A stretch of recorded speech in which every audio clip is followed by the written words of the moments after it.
sentido que no eres suficiente? ¿Alguna vez ha pasado por tu cabeza que no das el ancho en la vida, en el trabajo y sobre todo en tu relación íntima con Dios? ¿Te ha pasado que tus errores o luchas internas o incluso tus pecados te alejan de la paz que tanto buscas? Muchas veces, hermanos, nuestros propios corazones nos acusan. Muchas veces nuestros propios corazones son los más terribles jueces contra nosotros mismos y contra otros. Y nos recuerdan lo imperfecto que somos. ¿A alguien le ha pasado? Sí, a mí también. Pero hoy, hermanos, a través de la palabra de Dios, veremos una verdad que puede transformar nuestra vida. Y si tiene ahí para anotar, apunte esto. Lo que hoy veremos es que no se trata de nuestra perfección, sino de nuestra confianza en aquel que es mayor que nuestros corazones.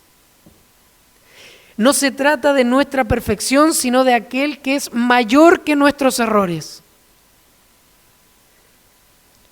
Dios nos llama a una fe obediente. Dios nos llama a un amor genuino, dándonos seguridad de que nuestra comunión con Él y su presencia con nosotros es cierta, incluso cuando las dudas y nuestros propios pecados nos invaden. Juntos hoy, hermanos, descubriremos o redescubriremos o recordaremos cómo la palabra de Dios nos debe llenar de esperanza y seguridad cuando confiamos en Él y nos amamos unos a otros. La idea central entonces de este texto, hermanos, es que confiar en Cristo y amar a los hermanos cristianos, amar a los hermanos de la fe, nos da la seguridad de que tenemos una comunión verdadera con Dios. Confiar en Cristo y amarnos unos a otros nos da la confianza y la seguridad de que tenemos una relación verdadera con Dios, incluso más allá de lo que nuestro propio corazón diga, de lo que nuestro propio corazón nos quiera acusar. Tú no eres suficiente, tú no eres bueno, tú no eres suficientemente piadoso, tú no eres suficientemente cristiano.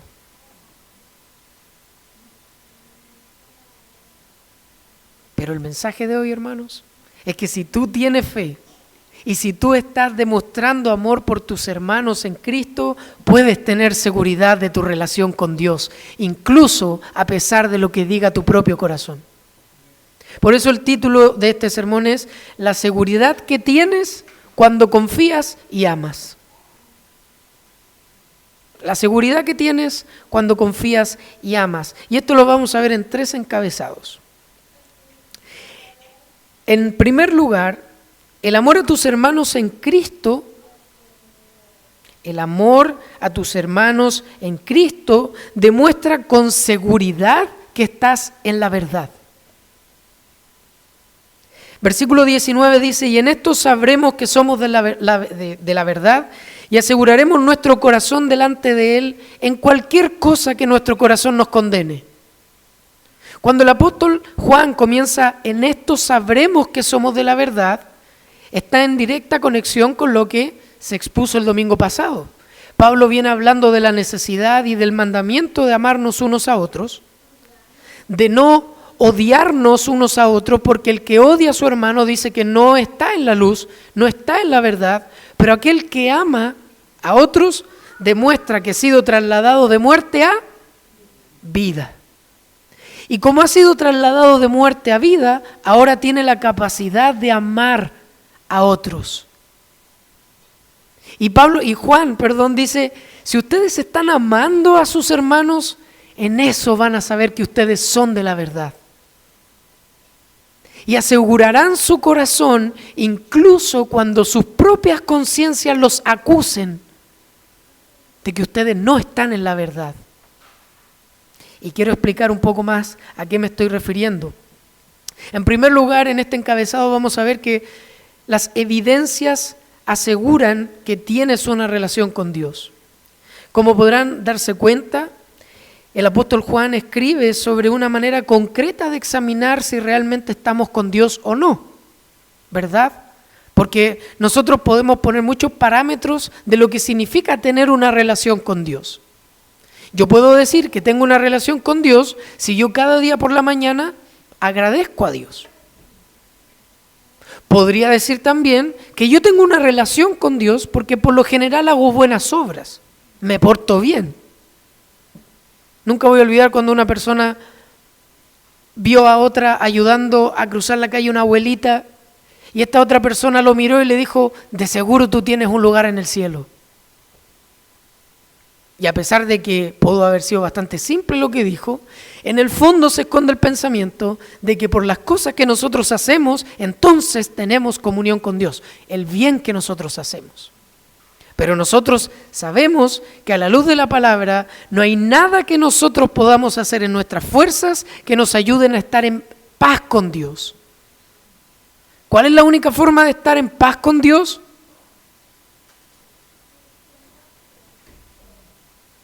¿Cuál es la única forma de tener una relación con Dios?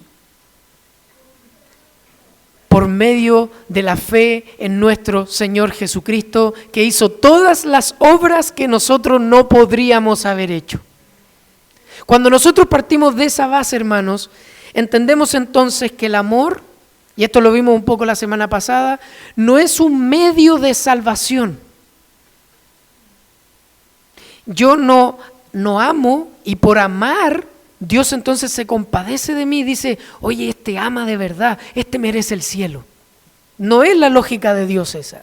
Dios ve un corazón que a pesar de que hace buenas obras, es un corazón que solo vive para sí mismo, un corazón que está enemistado con Dios y que necesita confiar en Jesucristo y arrepentirse de sus pecados para ser una nueva criatura y recién ahí poder comenzar a amar como a Dios le agrada que amemos. Pero el amor que nosotros mostramos es una evidencia muy segura de si tenemos una relación con Dios o no. Y para amar a otros cristianos, adivinen qué necesitamos. Aparte del Espíritu Santo que nos ayude a amar, necesitamos una iglesia. Necesitamos estar con otros creyentes. El mandamiento no habla de amar, aunque también lo debemos hacer, a nuestros familiares. Estamos llamados a amarlos. Estamos llamados a amar a los que no conocen al Señor. Pero este texto está hablando de amarnos unos con otros, como una evidencia segura y concreta de que tenemos una relación con Dios. Y eso es lo que el apóstol Juan está tan preocupado de que tú y yo, y los cristianos del primer siglo, lo hubieran entendido y que nosotros lo entendamos hoy. El amor hacia los hermanos no es algo secundario, no es una prioridad que a lo mejor no es tan prioritaria. El amor a los cristianos, el amor entre nosotros es primordial. ¿Queremos crecer en conocimiento? Sí. Pero necesitamos, por sobre incluso el mismo conocimiento teórico, aprender a amarnos unos con otros. Y hasta aquí, hermanos, ya nosotros deberíamos al menos tener una idea de si nuestro cristianismo es genuino o no. Porque el apóstol Juan viene hablando del capítulo 1, que si nosotros decimos que no tenemos pecado, somos mentirosos. Si nosotros no andamos y practicamos la verdad, estamos en tiniebla. Si nosotros no amamos a los hermanos, estamos muertos en nuestros delitos y pecados. Porque el que ama es nacido de Dios, pero el que no ama no conoce a Dios. Y cada uno de nosotros ya debería haber hecho varias veces este ejercicio. ¿Estoy amando como Cristo pide que ame? ¿Estoy practicando la verdad y estoy viviendo a la luz, valga la redundancia, de la luz de Dios? ¿Estoy caminando en ese camino de la palabra de Dios? ¿Estoy anhelando guardar sus mandamientos?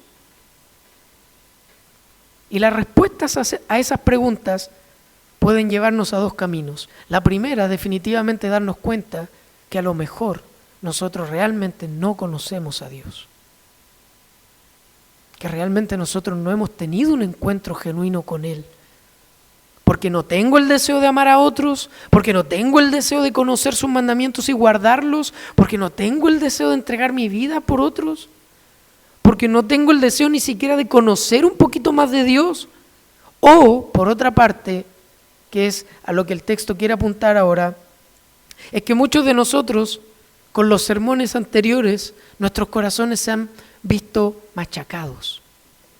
Por lo menos mi corazón se ha visto machacado cada vez que predico, cada vez que predica el pastor Tomás, y empiezo a examinar mi corazón y de repente veo la vara tan alta y veo el amor de Cristo tan sublime que cuando veo mi propio corazón digo, yo no.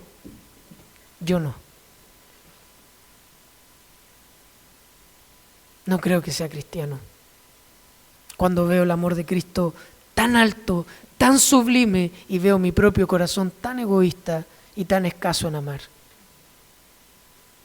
¿Y mi corazón qué hace? Me acusa. Mi corazón comienza rápidamente a acusarme. Tú no eres suficiente. Tú no lo vas a lograr.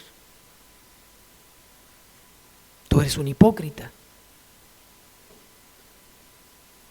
Y tu propio corazón comienza a ser tu propio juez, severo. ¿Y qué pasa cuando el corazón agarra esa actitud? Todo se viene abajo. Ya no quieres ir a la iglesia, porque dices, ¿pero cómo voy a ir a la iglesia si mira cómo soy?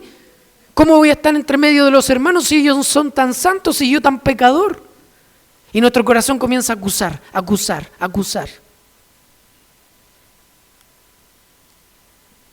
Y puede ser que por alguna razón, hermanos, tu conciencia o tu corazón te esté acusando en algún punto. Sobre todo cuando consideramos las cosas que hemos visto en sermones anteriores. Puede ser que tú estás pensando que no lo estás haciendo tan bien, que no estás dando el ancho, sobre todo cuando consideramos si realmente estamos amando como Cristo ama.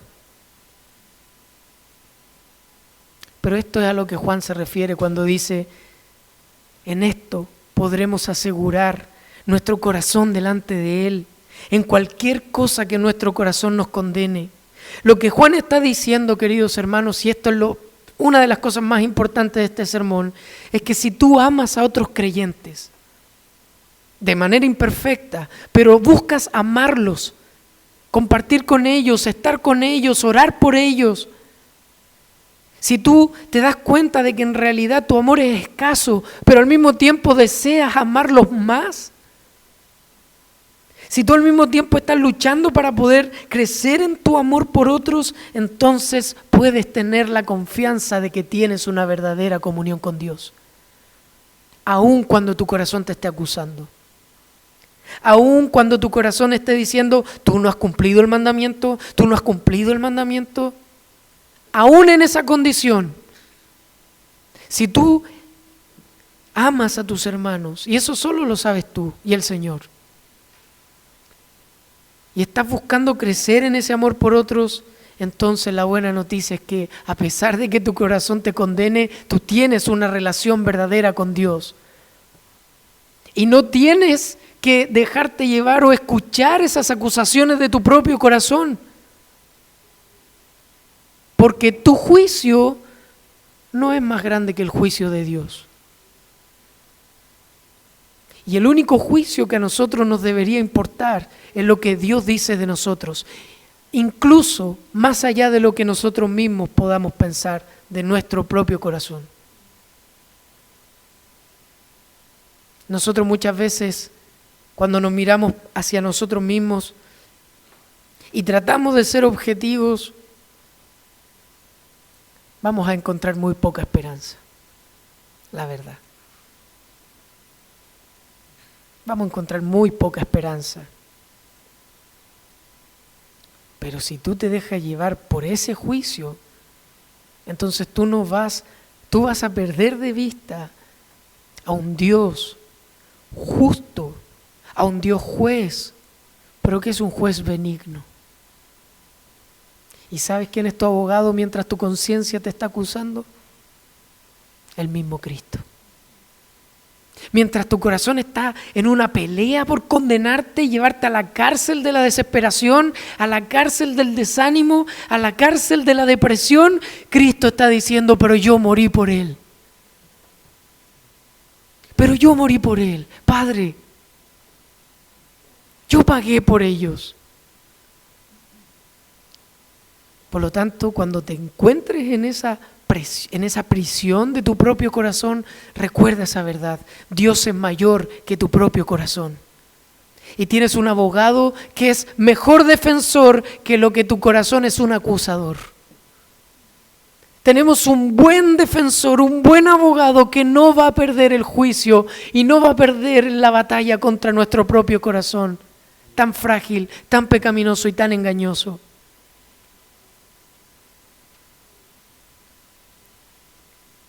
Si tu corazón te condena al darte cuenta que no estás amando como Cristo te ama, pero si aún así anhelas crecer en tu amor, si aún así estás orando y buscando en su palabra para crecer en su amor, el Señor nos dice hoy, yo soy mayor que tu corazón que te condena.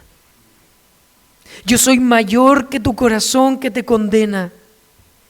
Yo conozco lo más profundo de tu ser y sé que estás buscando amarme más y amar más a tus hermanos, aunque en el proceso te equivoques y falles. Eso es lo que dice este texto. Aunque tu corazón te condene, Dios es mayor que tu corazón. Y Él sabe todas las cosas.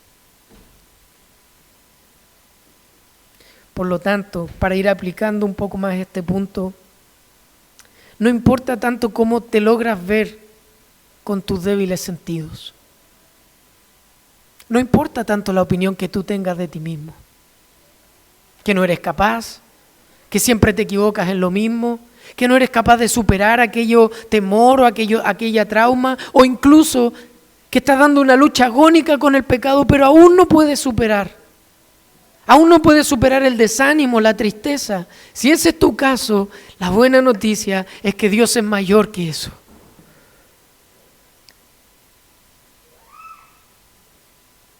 Dios es mayor que tu propio corazón. Y esto, hermanos, es muy importante. Por eso, dentro del sermón está en la parte más larga. Porque nosotros en Chile tenemos una tendencia a auto-boicotearnos. ¿Sabes cuál es el predicador que tú más escuchas durante tu vida? ¿Cuál es el predicador que tú escuchas por horas y horas y horas y no te cansas de escuchar? Tu propia voz, tu propio corazón. Te está predicando todo el día, no eres capaz, no eres bueno, o eres muy bueno, eres muy capaz, tú puedes, saca lo mejor de ti. Y te está engañando todo el tiempo. Por eso, no lo tomes tan en cuenta. No lo tomes tan en cuenta. Es mejor tomar la opinión que el Señor tiene de nosotros. Es mejor darnos cuenta qué es lo que Dios dice de nosotros. Hermanos, y si Dios dice que somos sus hijos, aun cuando nuestro corazón nos condene, es porque somos sus hijos. Y no nos va a quitar ese derecho. No nos va a quitar el derecho de habernos llamado hijo de Dios, porque Dios no es un padre que abandona. Incluso cuando tu corazón te condena.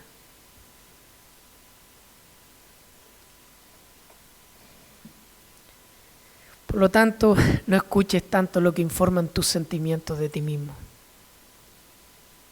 No escuches tanto lo que tu corazón diga de ti misma, de ti mismo, sino que, hermano, querida hermana, por la fe nosotros podamos escuchar lo que Dios tiene que decir sobre nosotros, porque Él es mayor que nuestro corazón.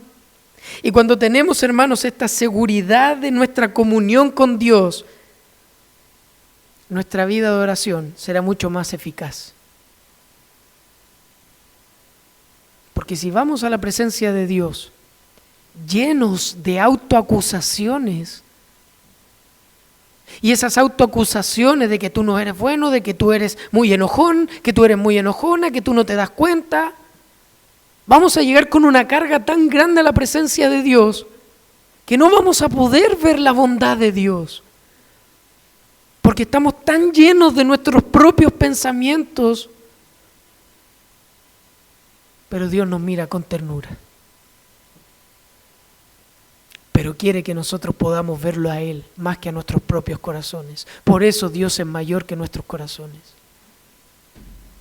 Pero cuando eso pasa, cuando tú tienes la certeza de que a pesar de tus fallas estás en comunión con Dios, cuando tú vas a la oración, tienes certeza que Él te escucha. Y ese es el segundo punto de nuestro encabezado. Cuando tenemos seguridad de nuestra relación con Dios, oraremos de forma eficaz.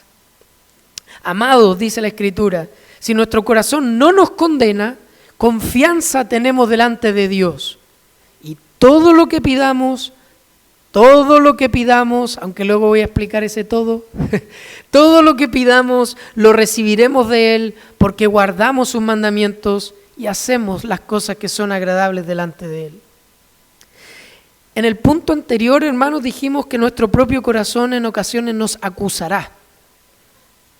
Y buscaremos auto-boicotearnos y hacernos pensar que no tenemos una relación con Dios. Pero, amados míos, el Señor quiere que después de leer la primera carta de Juan, o incluso hoy en este mismo sermón, tú tengas certeza de que tienes una comunión con tu Padre Celestial. Y al tener esa certeza, hermanos, cuando nuestro corazón nos condena, podemos ir a los pies de Cristo. Cuando nuestro corazón comienza a condenarnos por pecados reales, por pecados que realmente existen en nuestro corazón, podemos ir una vez más a la cruz de Cristo y confesar nuestro pecado, confesar nuestra maldad.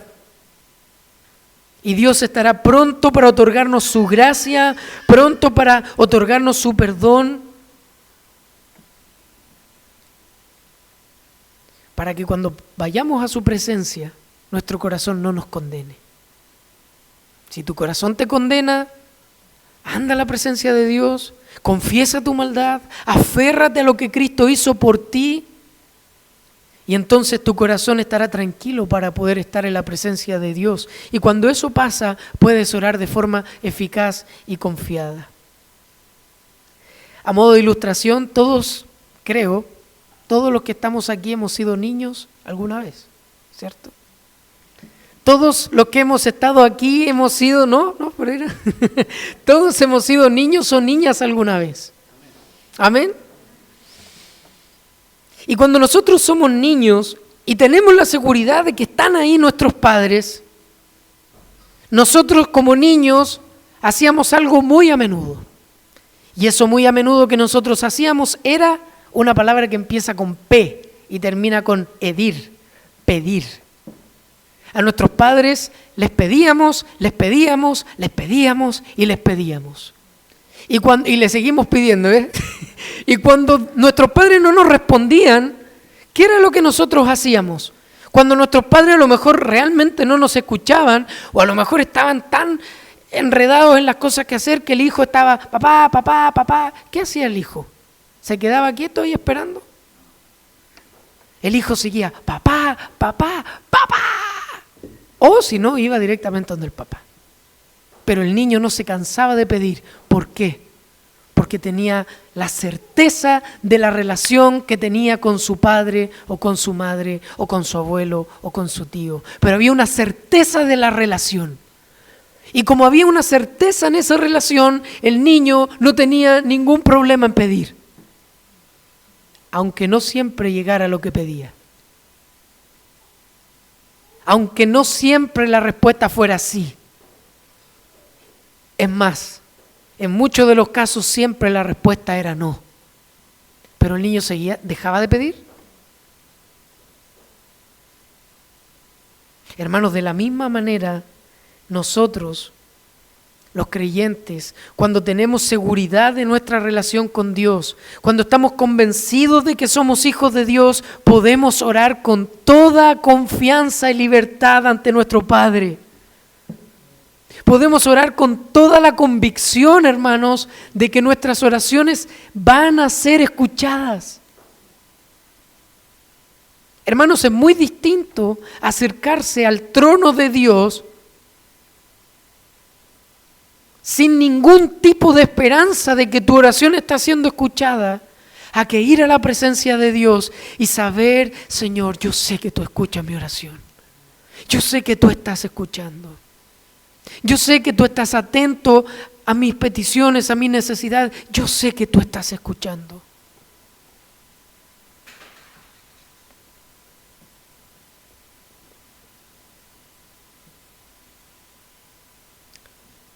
Aunque no siempre la respuesta sea la que nosotros pedimos. Aunque no siempre obtengamos un sí de parte de Dios. Pero hay una verdad, hermanos, que tiene que quedar en nuestro corazón. Cuando venga la incredulidad, cuando venga la duda, cuando venga la confusión. Si tú eres una persona que ama a tus hermanos, aún de manera imperfecta, y tienes la certeza de que Dios está contigo, Dios siempre, siempre escuchará tus peticiones, siempre escuchará tu clamor. Siempre, hermano, es la misma convicción que tenía el salmista cuando expresó en el Salmo 34, los ojos del Señor están sobre los justos y sus oídos atentos a su clamor. Los salmistas sabían esta verdad. Los salmistas probablemente sean las personas que más expresaron su verdadera condición del corazón. Oh Señor, estoy desesperado. Oh Señor, las aguas han entrado hasta mi alma, no veo la luz. Oh Señor, los enemigos me persiguen y estoy lleno de temor. Ellos no ocultaban sus emociones reales frente a Dios. Pero luego decían, pero este pobre clamó al Señor y el Señor lo oyó. En el día que temo, en ti confiaré. Porque ellos tenían la certeza de que Dios los estaba escuchando. Aún cuando Dios aparentemente callaba. Es la misma convicción que Jesús quiso transmitirle a los discípulos cuando en Mateo 21, 22 le dijo, y todo lo que pidan en oración, creyendo, lo recibirán. Hermanos, es la misma enseñanza. Y es asombroso saber que Dios escucha a sus hijos. Es asombroso pensar que un Dios tan santo, tan glorioso, puede escuchar a criaturas como nosotros.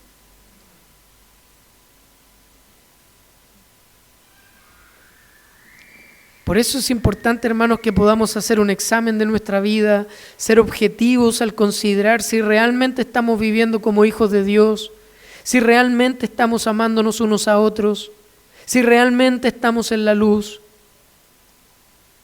Porque cuando vemos estas evidencias en nuestras vidas, podemos tener la certeza de que Dios oye nuestras oraciones.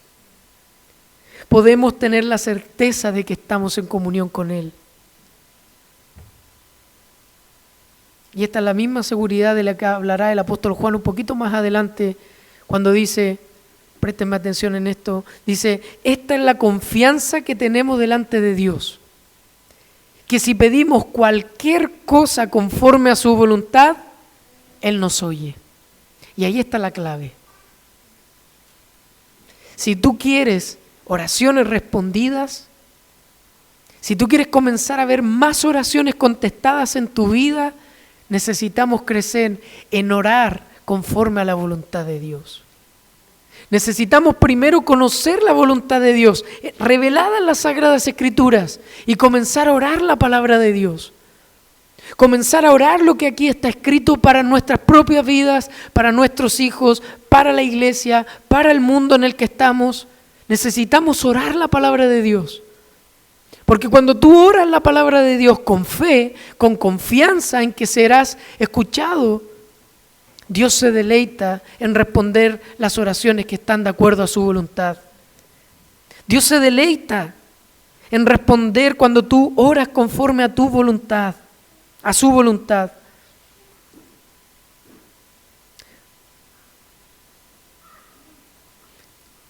Por eso, hermano, no dudes por ningún segundo en acercarte a la presencia de Dios y rogar por sabiduría.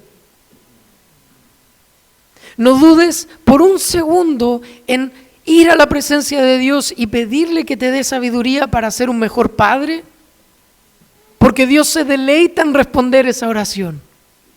No dudes por ningún segundo en tú como madre pedir sabiduría y fortaleza para educar a tus hijos en el temor del Señor.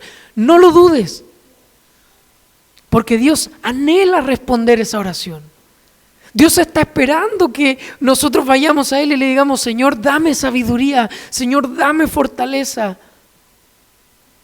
para honrarte en mi trabajo, para honrarte en mis quehaceres diarios, para glorificarte, Señor, en el presupuesto que tengo que hacer este mes.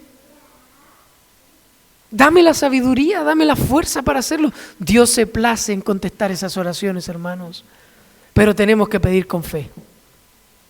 Y para pedir con fe necesitamos estar seguros de nuestra relación con Dios. Y para estar seguros de nuestra relación con Dios necesitamos ver las evidencias que hay en nuestro corazón. Amén.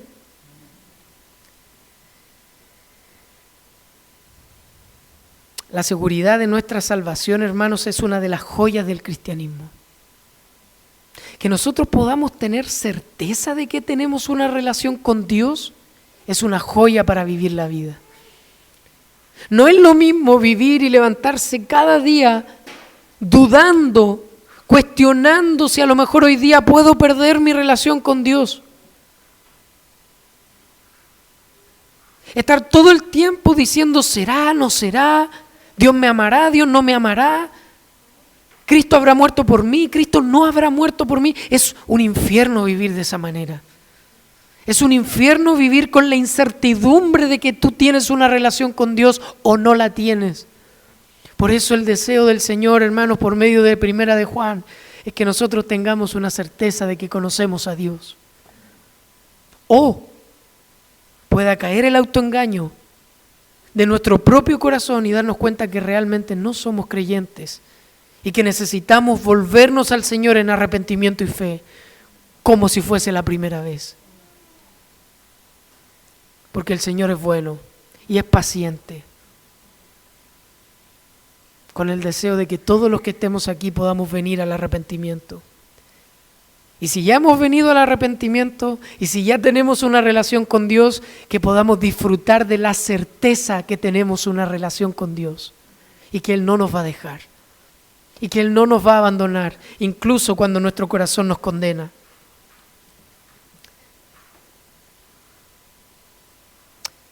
Y pasando, hermanos, al tercer y último encabezado, alguien aquí podría preguntarse todavía, y está bien que se lo pregunte: ¿cuáles son los mandamientos de Dios?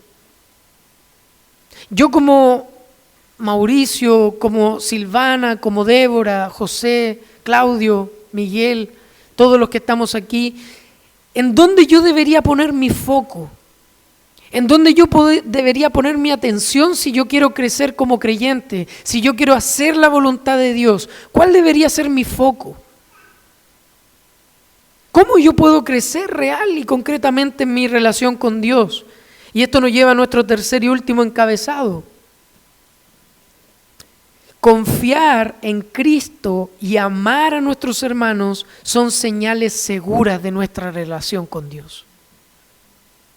Yo podría darte una lista de 10,000 cosas que tú deberías hacer como cristiano, y estoy seguro que dentro de esas 10,000 ni tú ni yo podríamos cumplirlas.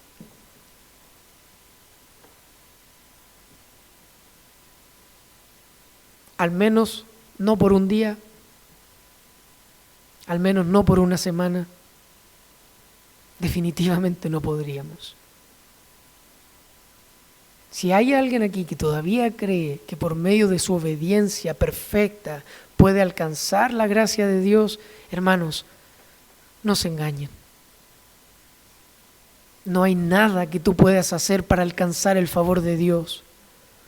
Pero el Señor te dice: guarda mi mandamiento, guarda mi mandamiento. ¿Y cuál es su mandamiento? ¿Cuál es su mandamiento? Versículo 23. Y este es su mandamiento, que creamos en el nombre de su Hijo Jesucristo y que nos amemos unos a otros como Él nos ha mandado. El que guarda sus mandamientos permanece en Él y Dios en Él. Y en esto sabemos que Él permanece en nosotros, en que nos ha dado su Espíritu. Toda la vida cristiana se resume en esto. Toda la vida cristiana se resume en dos cosas: creer en Jesucristo de todo corazón y amarnos unos a otros de todo corazón. Alguien podría apelar a que existe un tercer y un cuarto, un quinto elemento, pero a la luz de este texto, el gran mandamiento de Dios para nuestra vida, la gran voluntad de Dios para nuestra vida es que nosotros creamos de todo corazón en Jesucristo y nos amemos unos a otros. Suena fácil, ¿cierto? Suena fácil.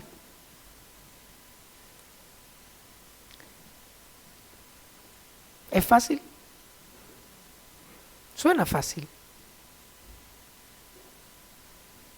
En el Antiguo Testamento, en el tiempo de Moisés, existían al menos 613 reglas y leyes para poder, tal vez, alcanzar la santidad de Dios.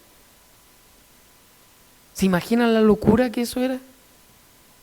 La gente aparentando, cumpliendo, observando rigurosamente cada detalle, cada punto, para poder a ver si es que de alguna manera alcanzaban el favor de Dios. ¿Se imaginan lo torturante que eso era? Y un día llega un escriba que sabía todos esos mandamientos y le pregunta: Señor, ¿cuál es el mandamiento más importante? Y nuestro Señor Jesucristo resume toda la vida de obediencia a dos mandamientos: amarás al Señor tu Dios con todo tu corazón, con toda tu alma, con toda tu mente, y amarás a tu prójimo como a ti mismo. Y cuando al Señor le preguntan en Juan capítulo 6 al 8, le preguntan en un momento: Señor, ¿cuál es la voluntad de Dios? Es una gran pregunta, ¿cierto? ¿Cuál es la voluntad de Dios para mi vida? Y el Señor Jesús, de una manera sencillamente maravillosa, le dice: esta es la voluntad de mi Padre, que ustedes crean en aquel que Él ha enviado. Señor, pero ¿cuál es la voluntad de Dios para mi matrimonio? ¿Cuál es la voluntad de Dios para mis hijos? La voluntad máxima de Dios para tu vida es que tú creas que el Padre envió a Jesucristo a morir por nuestros pecados. Todo lo demás, hermanos, está aquí revelado en su palabra. No vamos a entrar en ese tema ahora de cuál es la voluntad de Dios para casarme o para los hijos o etcétera, pero sí hay una certeza. Si tú quieres hacer la voluntad de Dios, esta es la respuesta: cree en Cristo, confía en Cristo, cree en Jesucristo de todo tu corazón y ama a tus hermanos. Suena fácil, pero no es fácil. No es fácil, hermanos, creer en el nombre de nuestro Señor Jesucristo cuando nosotros estamos en medio de una dificultad. No es fácil creer en nuestro Señor Jesucristo cuando estamos experimentando una pérdida. No es fácil, hermanos, creer en nuestro Señor Jesucristo cuando en el refrigerador no hay nada para comer. No es fácil, hermanos, creer en Jesucristo cuando quizás nuestros familiares o amigos están en el hospital a punto de morir. No es fácil. No es fácil. No es fácil creer en Jesucristo cuando vemos que la educación de nuestros hijos se escapa de nuestras manos. No es fácil creer en Jesucristo cuando el matrimonio está comenzando a vivir rupturas, conflictos y pareciera que hay un punto de no retorno. No es fácil.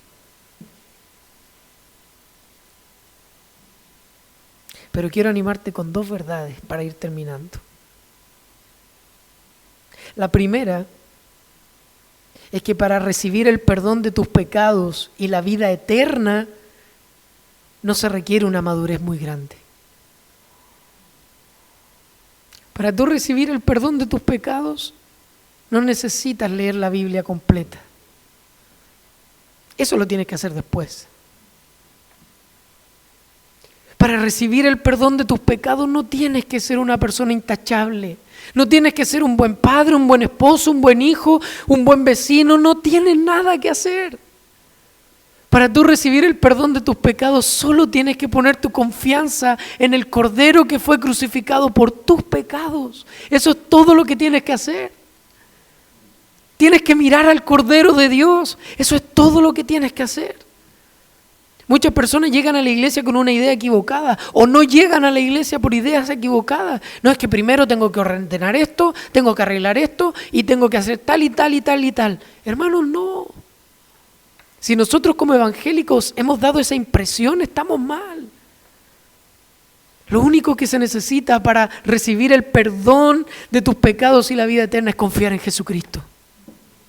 Creer de todo corazón que Él es el Mesías enviado por Dios, que cumplió toda la ley de Dios perfectamente y que murió como un malhechor por tus pecados, pero que al tercer día resucitó en gloria, resucitó con poder, venció la muerte, venció el pecado, venció al enemigo que tú y yo no podemos vencer.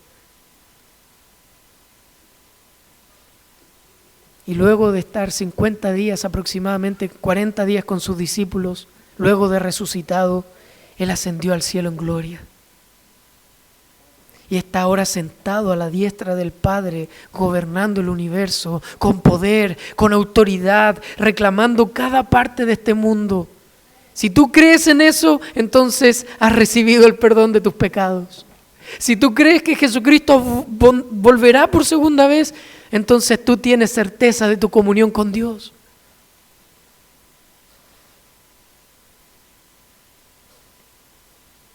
¿Crees eso de todo corazón? ¿Es esa tu convicción? Entonces alégrate. Alégrate porque tu nombre está escrito en el libro de la vida. Alégrate porque tú que has creído en Jesucristo, tus pecados han sido perdonados. Ya no hay condenación, aun cuando tu corazón te condene. Recuerda, tú eres el predicador que más escuchas. Por lo tanto, cuando tu corazón te condene, aférrate al Salvador. Y dile a tu corazón, dile a tu alma, ya no hay condenación porque yo he creído en Cristo Jesús. Ya no hay condenación, aun cuando me equivoco, porque Él pagó mi deuda. Predícate a ti mismo. Predícate a ti mismo. Y la segunda verdad es que si has creído, y con esto termino, si has creído de todo corazón en la persona y obra de Jesucristo, Él te ha dado un regalo. Además de la salvación, además de la vida eterna, te ha dado un don. Te ha dado un regalo. Te ha dado un regalo que no te va a quitar. Te ha dado un regalo transformador. Te ha dado un regalo capacitador. Te ha dado un regalo sanador. ¿Sabes cómo se llama ese regalo? El Espíritu Santo. ¿Logramos comprender eso? Que Dios nos ha dado su Santo Espíritu, el mismo Espíritu que levantó a Jesucristo de entre los muertos, ahora está en nosotros. Está transformándonos cada día, está restaurándonos a la imagen de Cristo cada día, está dándonos fuerzas cuando viene el desánimo, está llevándonos a Cristo cada vez que nuestro corazón nos condena. Está dándonos convicción de pecado cada vez que faltamos a la ley de Dios. Nos está capacitando para amarnos más los unos con los otros. Eso es precioso. Es hermoso. Jesucristo se fue y dijo, yo no los voy a dejar huérfanos.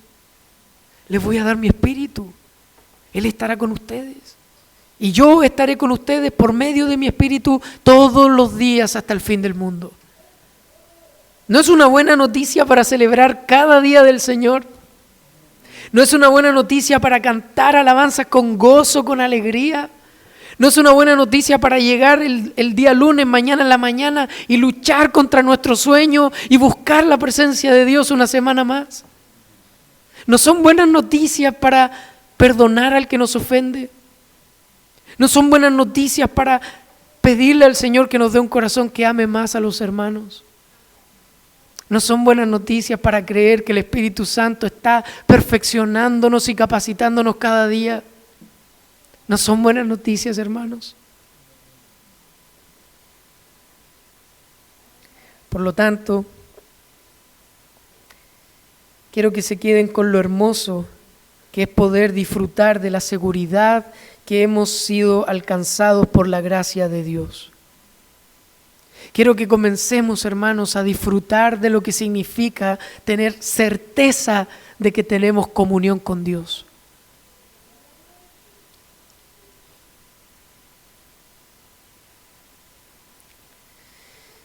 Vivir la vida cristiana no es tan fácil. Pero la buena noticia es que su mandamiento es ligero. Su mandamiento no es pesado. Y su mandamiento es que tú y yo creamos cada día en el nombre del Señor Jesucristo y que aprendamos cada día a amarnos más como creyentes. Y si estamos en eso, hermanos, y estoy seguro que estamos en eso, algunos más, otros menos, pero todos estamos en eso, los miembros de esta iglesia. Por lo tanto, prosigamos adelante, sigamos avanzando juntos, con la certeza de que tenemos comunión con Dios y que su Santo Espíritu está con nosotros, a pesar de que a veces nuestro corazón nos condene. Pero mayor es Dios. Mayor es Dios sobre todas las cosas y conoce todas las cosas. Amén. Oremos entonces. Oh Señor.